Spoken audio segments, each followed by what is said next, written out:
안녕하세요. 살다 살다 정말 이렇게까지 기막힌 일을 제가 겪게 될 줄은 꿈에도 몰랐습니다. 시간이 지나면 다 괜찮아진다고 이야기하던데 저는 괜찮아지기는커녕 갈수록 화만 나고 억울함만 늘어가네요. 제 답답하고 분통 터지는 사연을 이렇게 보내봅니다. 들어주셔서 정말 감사합니다. 저는 대학을 다니다가 의도치 않게 임신을 하게 되어 결혼을 일찍 했습니다. 당시 양가 부모님들이 정말 큰 반대를 하셨고 저희 둘도 임신이라는 큰 사건을 받아들이기 힘들 만큼 어린 나이였지만 그래도 소중한 생명인 이 아이를 지울 수 없다는 생각만큼은 저희 둘 다 같았습니다.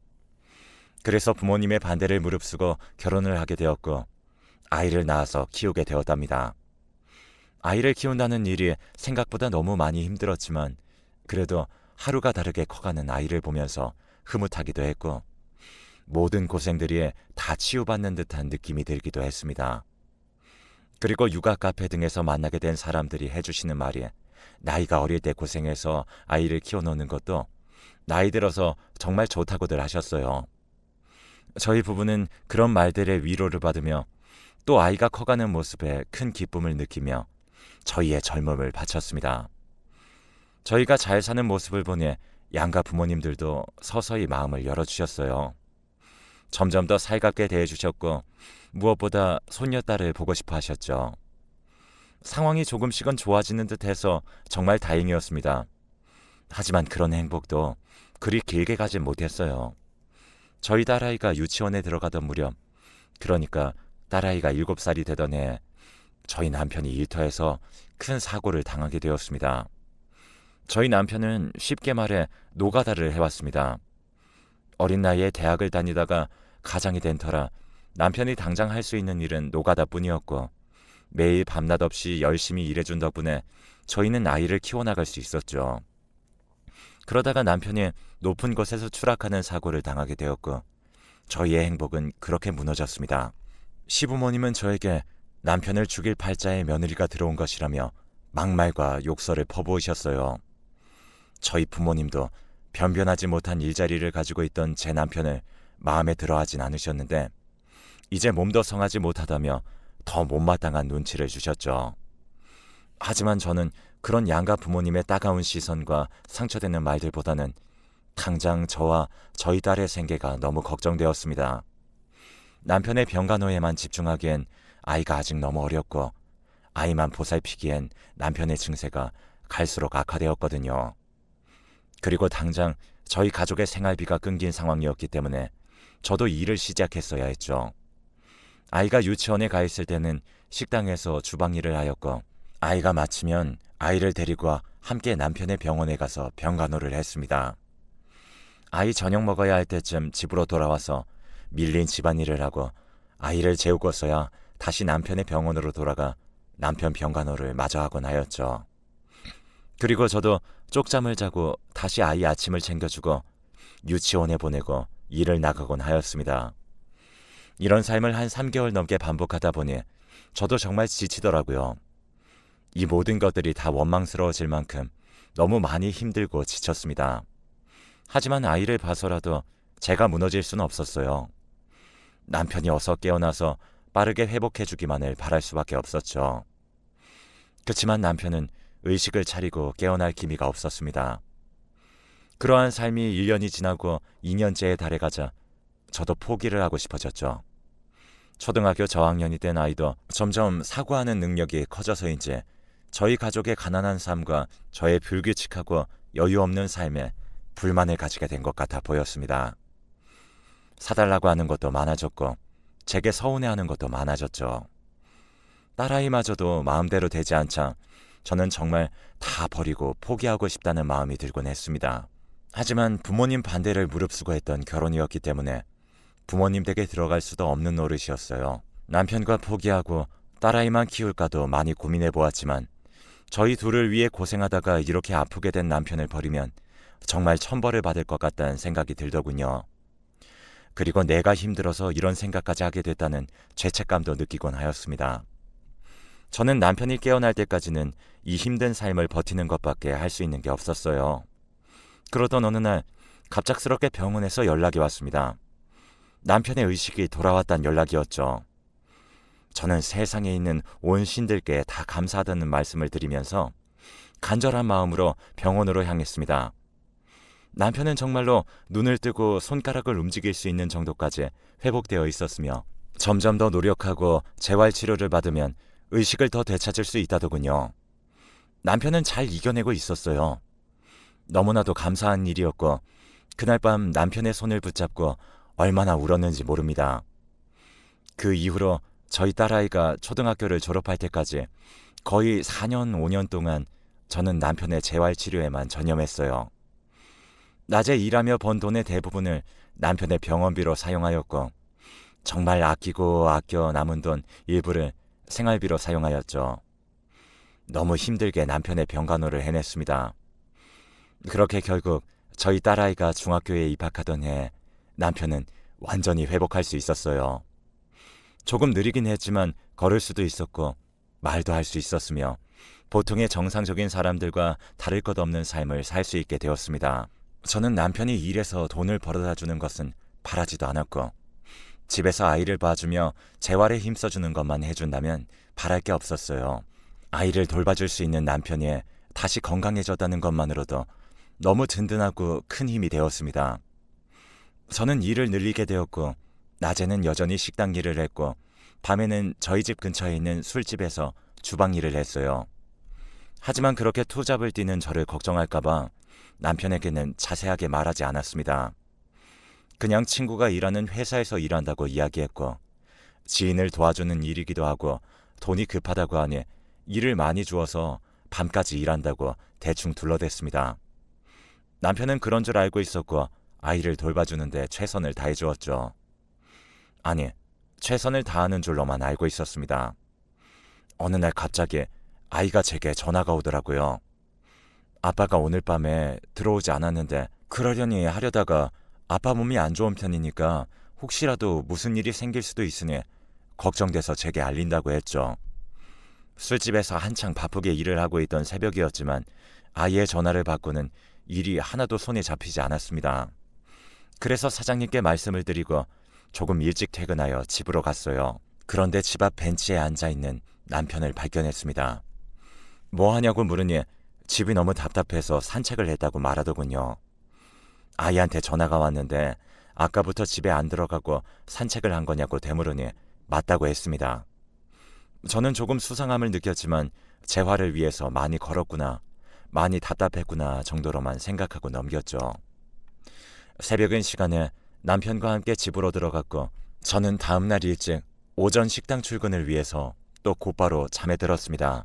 그때 곧바로 남편이 수상하다는 것을 알게 됐으면 좋았을 텐데 저는 거의 6개월 동안 아무것도 모르고 지냈네요. 지금 생각해도 정말 바보 같습니다. 저는 일하는 시간 대부분을 주방에서만 보내서 보통 홀에서 일어나는 일들을 신경 쓰지도 않고 어떤 손님이 왔다 갔는지도 모릅니다. 근데 그날따라 주방까지 남편의 목소리가 들린다는 착각이 들었고 그래서 힐끔힐끔 홀을 내다보게 되었죠. 그렇지만 시야에 보이는 사람들 중 남편은커녕 남편을 닮은 사람도 없었기 때문에 그냥 아니구나 하고 넘겼습니다. 그러다가 음식물 쓰레기를 버리고 들어오는데 저희 술집 화장실 옆에서 어떤 남자와 여자가 같이 있는 장면을 보게 되었어요. 저는 빨리 들어가려고 했습니다. 근데 그 순간 문득 눈에 들어오는 것이 남자의 신발이었습니다. 저희 남편의 신발과 같은 신발을 신고 있었거든요. 저는 이게 무슨 일인가 싶어 그 남자를 자세히 보았고 처음에는 어두워서 잘 몰랐지만 보면 볼수록 그 남자는 저희 남편이 확실하더라고요. 그 당황스럽고 억장이 무너지던 순간에도 저는 증거를 남겨야겠다며 앞치마 주머니에서 휴대폰을 꺼내 사진을 찍었고 사진 찍는 소리에 그 둘이 뒤를 돌아보기 전에 저는 후다닥 서둘러 주방으로 들어왔습니다. 그리고선 서서히 정신이 들었죠. 저는 누구 때문에 이렇게 개고생을 하고 있는데 남편은 재활치료는커녕 바람이나 피고 있었다니 그 배신감에 몸이 떨려서 제대로 일을 할 수도 없었습니다. 집에 돌아와서도 온전한 정신으로 남편과 아이를 대하기 힘들었죠. 정말 세상이 다 무너져 내린 것만 같은 기분이 들더군요. 저는 지난 몇 년간 우리 가정을 지키기 위해서 어떤 노력도 해왔는데 말입니다. 그 배신감과 절망감이 너무 커서 며칠간 알아 누웠습니다. 남편은 제 속도 모르고 병간호를 또 열심히 해주더라고요. 앞뒤가 너무 다른 남편의 모습을 보면서 무섭기까지 했습니다.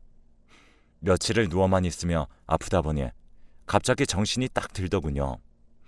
언제까지 이렇게 당하고 바보같이 살 수만은 없겠다는 생각이 들었고 남편에게 복수해야겠다라는 생각이 번뜩 들었습니다. 그래서 한 번 더 정확한 증거를 잡아야겠다 생각을 했죠. 우리 가족을 위해서 열심히 일해온 건데 더 이상 제가 고생해야 될 이유를 느끼지 못했어요. 전 바로 모든 일을 그만뒀고 하루 종일 집에만 있었습니다. 남편이 뭐 하는지, 언제 나가는지, 집에서 폰으로 뭘 하는지 등등 남편을 주시하기 시작했고 저를 챙기는 데 집중했어요.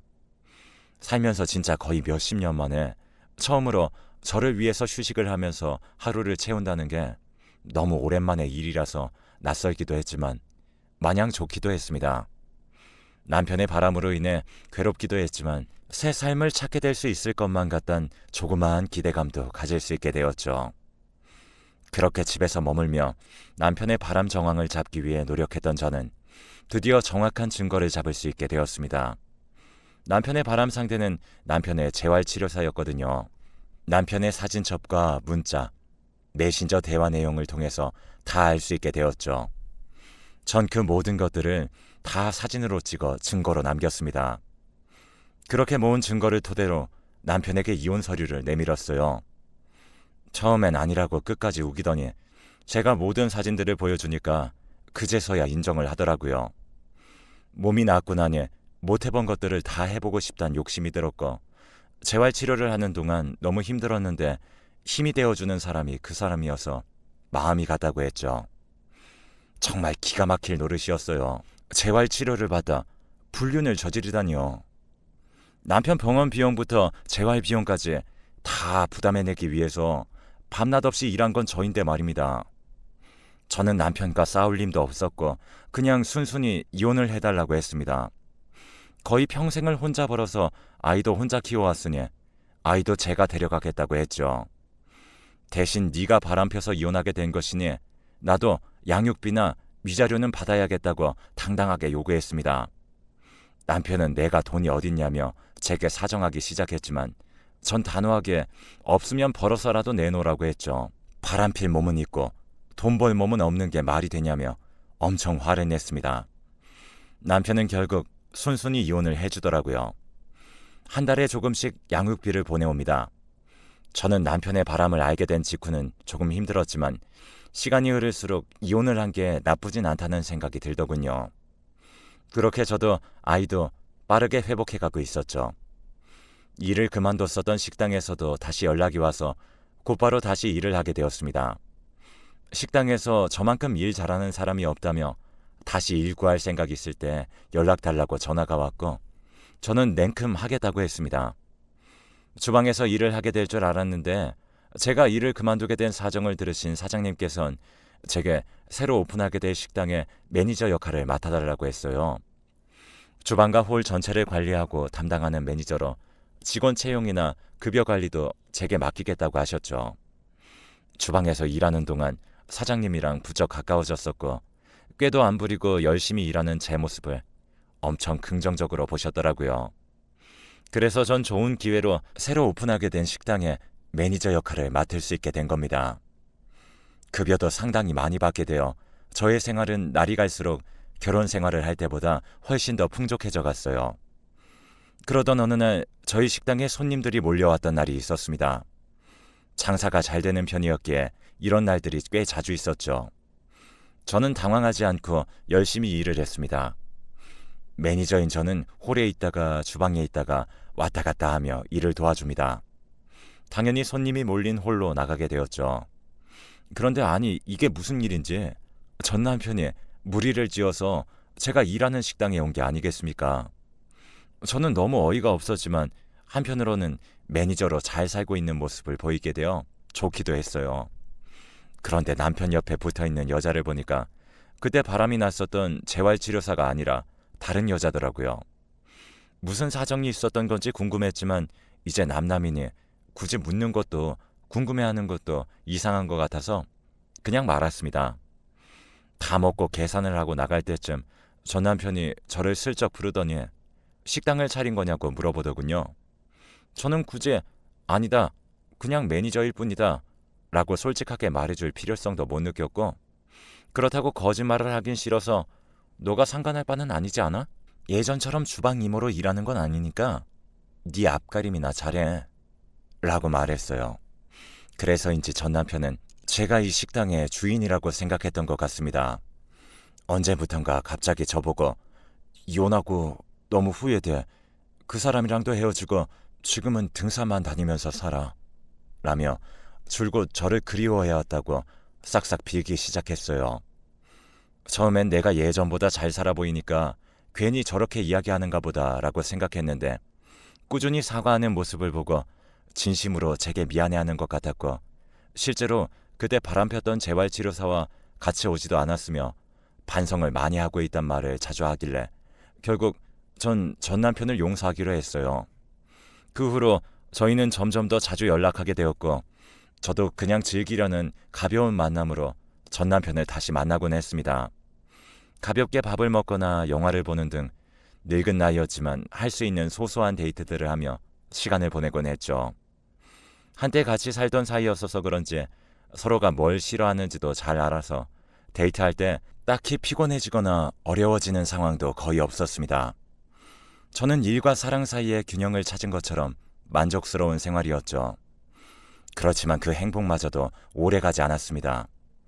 전 남편은 재활치료사와 재혼을 하고 바람을 피고 있는 중이었는데, 그 상황에서 저를 만나게 되어 전 부인인 저와도 애매모호한 관계를 유지하게 된 것이었습니다. 전 남편의 행실을 수상히 여겼던 현재 아내인 재활치료사가 남편의 꼬리를 잡다가 저를 찾은 것이었어요. 저에게 연락이 왔거든요. 저는 남편이 너무 한심했고 미운 정이라도 들었다고 받아주고 밥을 먹었던 시간들마저도 아깝게 느껴지게 되었죠. 그래서 당장 전 남편에게 다시는 연락하지 말라고 단단히 못을 받고 차단하였습니다. 지금도 간간히 전 남편은 아이를 핑계 삼아 연락 오곤 합니다.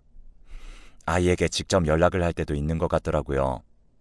하지만 전 아직도 그 배신감과 남편에 대한 실망감에서 벗어나지 못하고 있는 중입니다. 요즘도 종종 꿈을 꾸곤 하는데 남편의 바람을 목격했던 장면이 나와서 저를 괴롭히곤 해요. 그리고 무엇보다도 버릇을 못 고치고 또 바람을 피고 있는 듯한 남편이 제 아이의 아빠라는 게 부끄럽고 수치스럽습니다. 얼마 전에도 또 재활치료사한테 연락이 왔는데요. 그 사람도 바람난 내연녀였으면서 똑같이 바람을 당하니 화가 나고 분했는지 제게 억울함을 풀고 자기를 도와달라고 하더군요. 저는 전 남편의 내연녀와 통화를 한다는 것 자체가 너무 괴롭고 말이 안 되는 일로 느껴졌기에 빨리 전화를 끊으려고 했지만 증거를 잡기 위해서 제 도움이 필요하다고 자꾸만 연락을 해왔습니다. 계속 연락 오는 사람의 연락을 뿌리치기도 애매했고 저도 심심하던 찰나에 한번 전 남편의 내연녀를 만나러 나간 적이 있었어요. 그리고 그 내연녀와 전 남편의 꼬리를 잡으려고 합심한 적이 있었습니다. 이야기를 듣다 보니 전 남편의 수상한 점이 한두 가지가 아니더라고요. 물론 이제 와서 제 알바는 아니긴 했지만요.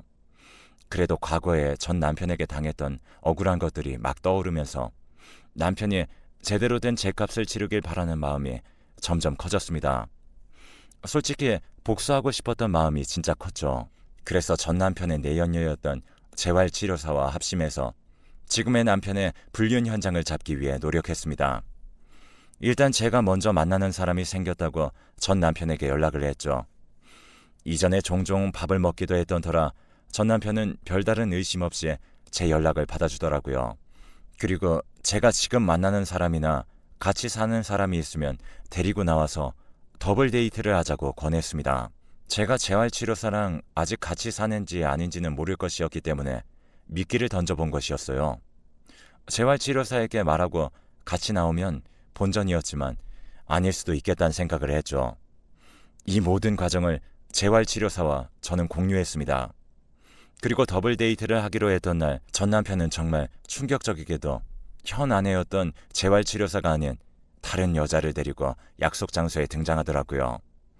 누구냐 물으니 만난 지 2년 정도 된 여자친구고 현재는 결혼은 안 했다고 시치미를 뚝 뗐습니다. 저는 그 모습에 한 번 더 충격을 받았어요. 그리고 증거 사진들을 모두 모아서 재활치료사에게 보내주었죠. 그 이후로 지금까지 전 남편과 연락을 안 하고 재활치료사의 연락마저도 받지 않고 있습니다. 요즘은 뭐하고 사는진 모릅니다만 아직도 정신을 못 차렸지 않을까 추측해봅니다. 평생 그이의 회복을 위해 일해온 제 시간이 너무 아깝고 제 인생이 너무 억울한 것만 같아 갈수록 화만 커지네요. 제 이야기를 들어주셔서 너무 감사드립니다. 앞으로는 제가 점점 더 행복해질 수 있게 응원해주세요. 감사합니다.